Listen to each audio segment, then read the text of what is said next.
Hello guys, আসসালামু আলাইকুম। কেমন আছেন সবাই? আজ আপনাদের সাথে শেয়ার করব একটি ভিন্ন ধরনের এবং ভিন্ন স্বাদের একটি রেসিপি। তা হলো বরবটির ভর্তা বা ভাজি। যারা মাছ মাংস খেতে খেতে আর ভালো লাগে না, তাদের জন্য কিন্তু আজকের আমার এই রেসিপিটি। অল্প সময়ে ঘরোয়া কিছু উপকরণ দিয়ে এই রান্নাটা করে নিতে পারবে। তো চলুন এখন আমরা ভিডিওতে চলে যাই। তার আগে যারা যারা আমার চ্যানেলটি এখনো সাবস্ক্রাইব করেননি, প্লিজ আমার চ্যানেলটি সাবস্ক্রাইব করে পাশে থাকা বেল আইকনটি প্রেস করে রাখবেন এরকম নতুন নতুন ভিডিওর আপডেট পাওয়ার জন্য। বরবটির ভর্তাটা তৈরি করতে আমার এখানে লাগছে বরবটি। এখানে আমি 1 কেজি পরিমাণ বরবটি নিয়েছি। আমি বরবটিগুলো ভালোভাবে বেছে এবং কেটে ধুয়ে রেখেছি। আর এরকম সবুজ বরবটিটা নেওয়ার চেষ্টা করবেন। এটা দিয়ে ভর্তা তৈরি করলে খেতে কিন্তু বেশ ভালো লাগে। এখন চুলায় একটি প্রেসার কুকার বসিয়ে বরবটিগুলো সিদ্ধ করার জন্য দিয়ে দিব। আর দিব পরিমাণ মতো পানি আর লবণ। এবার চুলাটা আমরা অন করে দিব। এখন প্রেসার কুকারের মুখটা ভালোভাবে লাগিয়ে নিব। প্রেসার কুকারে কোনো জিনিস সিদ্ধ করার জন্য দিলে কিন্তু সময় খুবই অল্প লাগে। আমি বরবটিগুলো একটি সিটি দিলেই নামিয়ে নেব। নামিয়ে এরকম হাতার সাহায্যে প্রেসার কুকারের ভিতরে যে হাওয়াটা থাকে সেটা বের করে নেব। এখন কিন্তু বরবটিগুলো পানি ঝরিয়ে একটা ব্লেন্ডার জারে নিয়ে ব্লেন্ড করে নিব। এটা বেশিক্ষণ ব্লেন্ড করার প্রয়োজন নেই। 40 থেকে 45 সেকেন্ড ব্লেন্ড করলে এভাবে মিহি হয়ে যাবে। দেখুন একদম মিহি হয়ে গিয়েছে। এই কাজটা কিন্তু আপনারা শিলপাটায় বেটেও করতে পারেন। এখন আমরা ভাজার প্রিপারেশনে চলে যাব। চুলায় একটি প্যান বসিয়ে 3 টেবিল চামচ তেল দিয়ে দিব। ফোড়নের জন্য দিব কিছু মেথি এবং 2টা তেজপাতা। তেলে মশলাগুলো একটু গরম হয়ে এলে দিয়ে দিব 1 টেবিল চামচ রসুন কুচি এবং 1 কাপ পরিমাণ পেঁয়াজ কুচি। এখানে কিন্তু পেঁয়াজের পরিমাণটা একটু বেশি দিলে খেতে কিন্তু বেশ ভালো লাগে।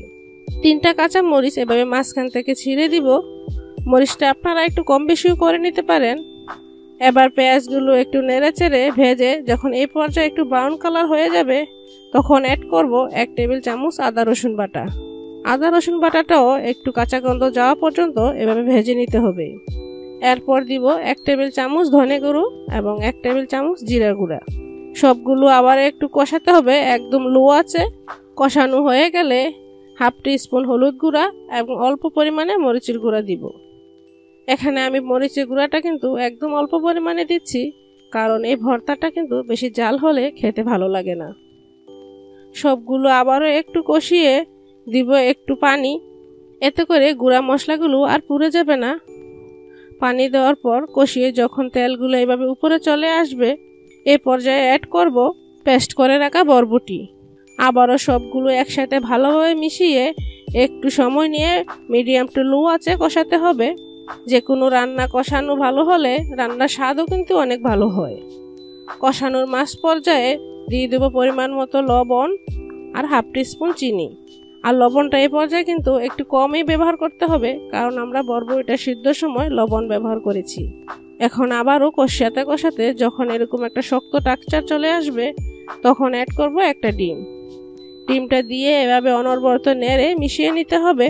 ডিম দেওয়ার কারণে কিন্তু ভর্তাটা এভাবে নিচ থেকে লেগে উঠতে পারে, তাই এভাবে অনবরত নাড়তে থাকতে হবে। যখন এরকম শক্ত হয়ে যাবে, এই পর্যায়ে দিয়ে দিবে কিন্তু আমরা কিছু ধনেপাতা কুচি।